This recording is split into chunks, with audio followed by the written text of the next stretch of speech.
President Trump and his allies pushing a narrative that is completely unproven so far, that the intelligence community under President Obama planted political spies to politically spy on his campaign. Intelligence officials, including the former director of national intelligence, retired General James Clapper, are forcefully denying what he is suggesting. They were spying on a term I don't particularly like, but on what the Russians were doing, trying to understand, were the Russians infiltrating, trying to gain access, trying to gain leverage and influence. So why doesn't he like what they do? So why doesn't he like that? He should be happy that. Well, he should be. That's General Clapper on The View. President Trump firing back on Twitter. Quote, "No, James Clapper, I am not happy. Spying on a campaign would be illegal and a scandal to boot." He added, quote, "Even Clapper, world's dumbest former intelligence head who has the problem of lying a lot, used the word spy when describing the illegal activities." Let us take a second amidst this barrage of insults, personal attacks on the general, that General Clapper has served this country for nearly 6 decades, first as a Marine, then in the Air Force, rising to the rank of a 3-star lieutenant general. He served as director of the Defense Intelligence Agency from 91 to 95. He was appointed director of national intelligence by President Obama in 2010, a post in which he oversaw 16 different agencies.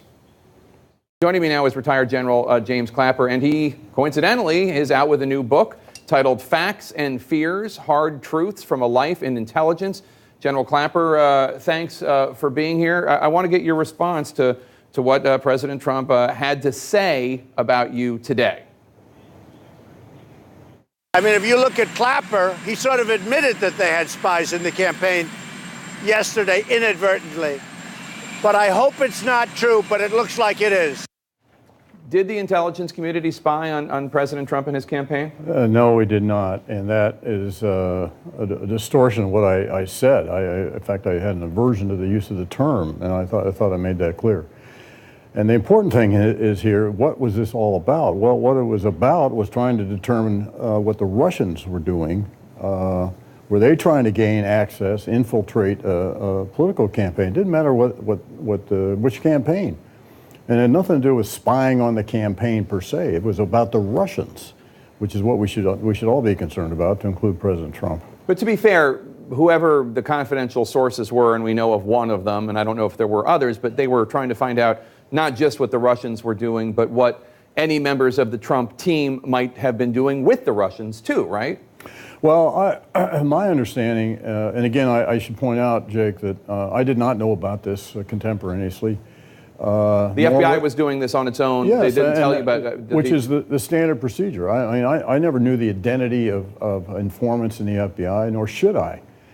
And so I'm sure this was, and there's very strict rules and protocols for using informants in any circumstance, and especially one like this. And it appeared to me, from what I've read, now that unfortunately the individual's been exposed in some parts of the media, that this is a very benign thing, that where he engaged directly with 2 or 3 people about, and again, trying to glean insight into what might the Russians be doing here to gain access to the campaign. Allies of the president, including former campaign staffer Michael Caputo and former House Speaker Newt Gingrich, have really been brutal attacking you. Take a listen. I'll tell you, when we finally find out the truth about this, Director Clapper and the rest of them are going to be wearing some orange suits. I've known Jim Clapper for years. I am astounded how bad he looks now. I'm astounded how dishonest and incompetent he looks. He was the director of national intelligence. What do you think he was in charge of doing? He was in charge of spying. Your response?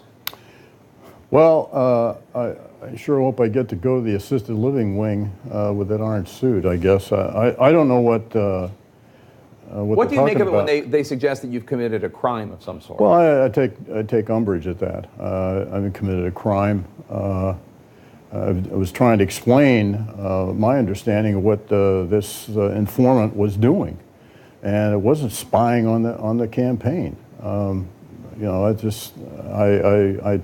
take exception to it, and I don't particularly want to dignify it by talking about it too much. Caputo says that he told the Intelligence Committees, House and Senate, and Mueller's team that a second individual who worked for the U.S. government approached an intermediary, a friend of his, and offered up Hillary Clinton's missing emails. Were there other individuals poking and prodding members of the Trump team, trying to find out if they were getting emails or other information from the Russians? Well, there could have been. I don't know what this is about, and I don't actually know what Mr. Caputo was referring to by presume. I mean, the inference I drew from that was there was another informant from some other part of the federal government. I'm not aware of that. You're not aware of any. When you say there could be, do you know of other? You never say never, but I'm not aware of I wasn't aware of the first one, and nor should I have been. I didn't monitor informants in the FBI and or their identities, or that's not something a DNI would do. You have a book out, just came out yesterday. It's doing quite well. In the book, you write, quote, "Of course the Russian effort affected the outcome of the election.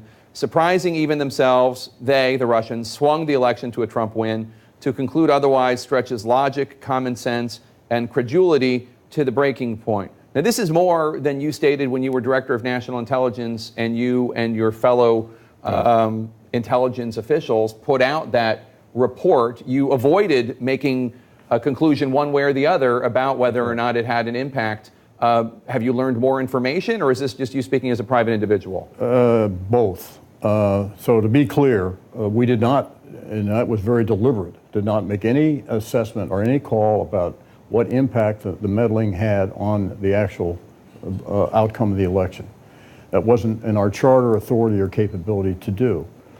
But since I became a private citizen, knowing what I know of what the Russians did, the massive effort that they undertook, and the variety of means that they used, and the number of millions and millions of voters that they got to me it stretches credulity, as I said in the book, and logic that not to think that they didn't help swing the election, given the fact it turned on less than 80,000 votes in 3 states. So that's what I would call an informed opinion. I don't have the empirical evidence to go with it, but it's just thinking about it and seeing and understanding better since I left the government the full magnitude of what they did. In my mind, in my opinion, that they did affect the election. What do you make of President Trump last night and this morning putting out this conspiracy theory that there were spies sent in there from the Obama administration to spy on his campaign politically, that this is a horrific crime that has been that occurred? He's the victim of it all. As somebody who was Director of National Intelligence while this counterintelligence investigation into the Trump team was going on, how do you assess what he's saying? Well, I think he's deliberately spinning the narrative that whereby he's a victim of the deep state spying on him or spying on the campaign, which is not the case. What we were concerned about, and what particularly the FBI, but everybody else, but particularly the FBI was concerned about, was the Russians, what they were doing to penetrate or influence the campaign. And for me, they were simply doing their jobs, what we'd expect them to do. Does it offend you when the president says these things? Yes, it does. It doesn't surprise me any longer. Yeah, it's offensive. General Clapper, good luck with your book, and thanks again for coming by. We appreciate it. Thanks, Jake.